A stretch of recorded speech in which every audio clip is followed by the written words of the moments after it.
या लीला पुरुषोत्तम श्री कृष्ण, उनके ऊपर भी कृपा की। पूतना जैसी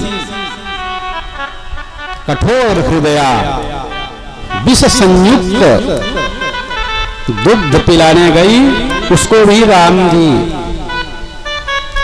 और कृष्ण जी अलग अलग नहीं।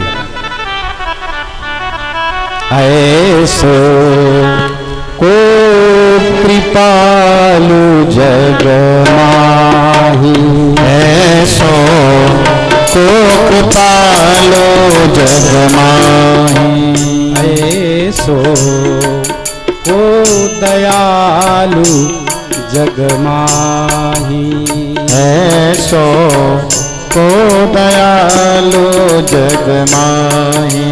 गई मारण पूतना स्तन काल कूट लगाई, गई मारण पूतना स्तन काल कूट लगाए। मातु की गति ताहि दीनी, मातु की गति ताहि दीनी, नाथ यादव राय ऐसो कोदार जग माही, ऐसो को दयालु जग माही, ऐसो को दयालु जग माही। जीव मात्र के भगवान उतने ही प्रिय हैं जितने राधा जी को हैं, जितने रुक्मिणी जी को हैं, उतने ही चींटी को भी, हाथी को भी हैं। यही भगवान की दयालुता, कृपालुता, सर्वव्यापकता, सर्वज्ञता, सर्व सामर्थ्य भगवान उनको बताता है। सबसे एक साथ मिलते हैं। नारद जी के मन में इच्छा हुई कि भगवान के जितने अवतार हुए, चाहे कोई भी अवतार हुआ, भगवान के जो 24 अवतार हैं, 10 अवतार हैं, इनके अलावा अनंत अवतार हैं, कोई एक दो अवतार नहीं है।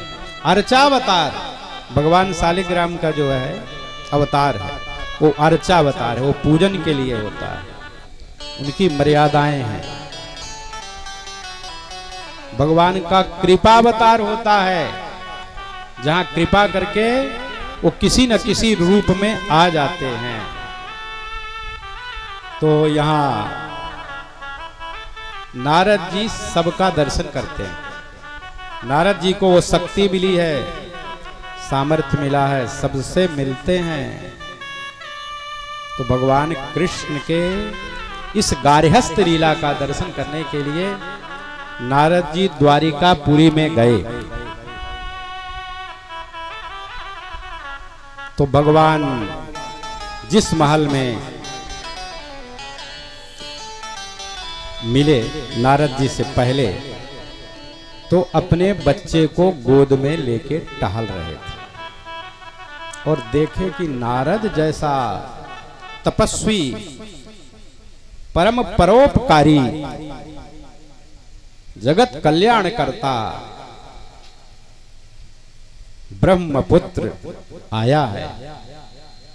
बच्चे को रखा और नारद जी के चरणों में प्रणाम किया, सिंहासन में लाके विराजमान किया और अपनी पटरानी के साथ नारद जी का पैर धोया, चरणामृत लिया।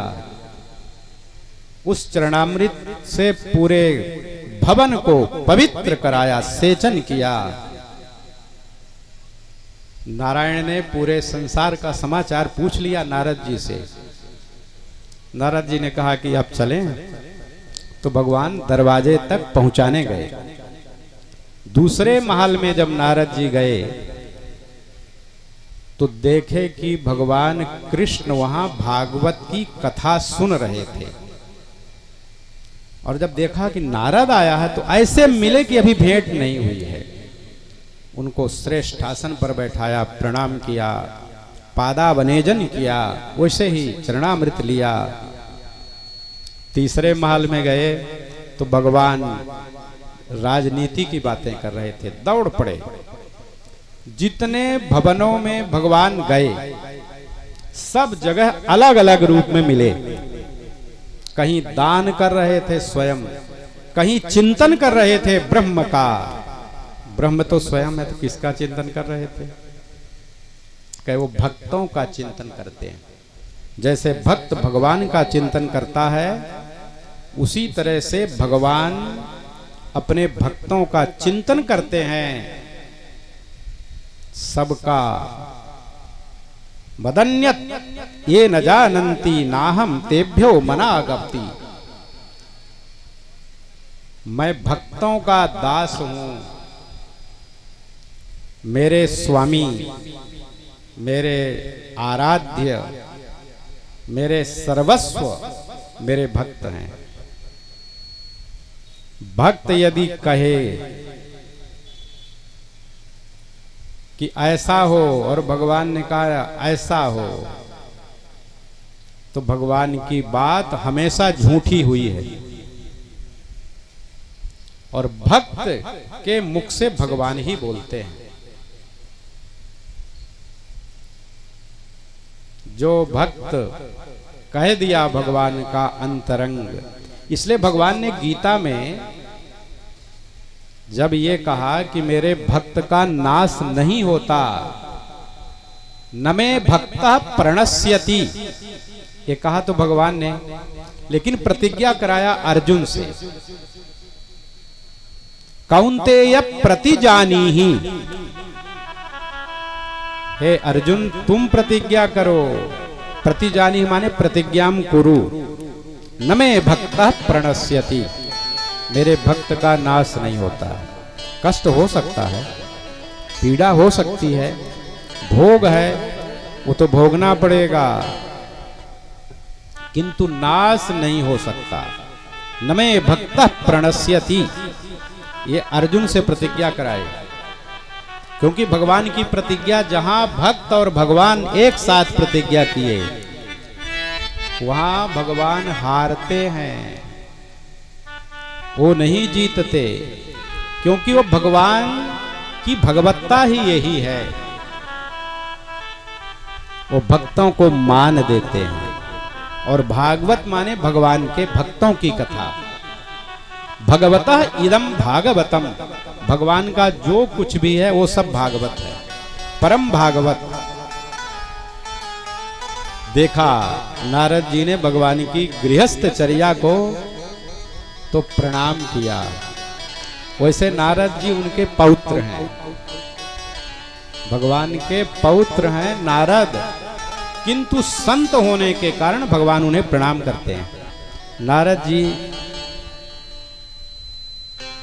एक बार भगवान से कुछ ज्यादा ही उलझने लगे, तो भगवान ने कहा कि देखो नारद, मैं आया हूं मानव रूप में, मुझे लीला करनी है, वैसे तुम मेरे नाती हो, पौत्र कहिए।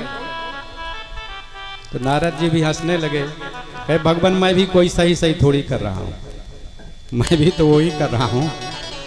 तो भक्तों को सुख देने के लिए ही भगवान अनेक तरह की लीलाएं करते हैं।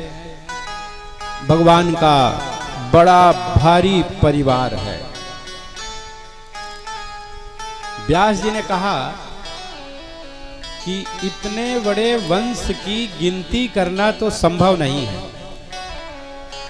ये लिखा है कि राजकोष से जितने शिक्षकों को वेतन दिया जाता था, उनकी संख्या थी 3,88,00,000। 3 कोटि सहस्त्राणि 88 शतानि च आसन यदुकुलाचार्याः पुराणानाम इति श्रुतम। पुराण में ये कहा गया है कि 3,88,00,000 पढ़ाने वाले यदुकुल में आचार्य थे। इतनी बड़ी भारी जनसंख्या थी। जनसंख्या होनी चाहिए। राम जी ने तो कहा कि दुई दुई सुध सब भ्रातन के रे, और कृष्ण जी ने कहा कि 10 से पहले विराम मत लो। तो हम लोगों ने तो मान लिया, और जिन्होंने नहीं माना आज वो मजे में है। और भगवान हमारे यहां तो लिखा है कि एष्टव्या बहवः पुत्राः बुद्धिमन्तो बहुश्रुताः यदि तेषां समवेतानां यदि कश्चित गयाम ब्रजेत।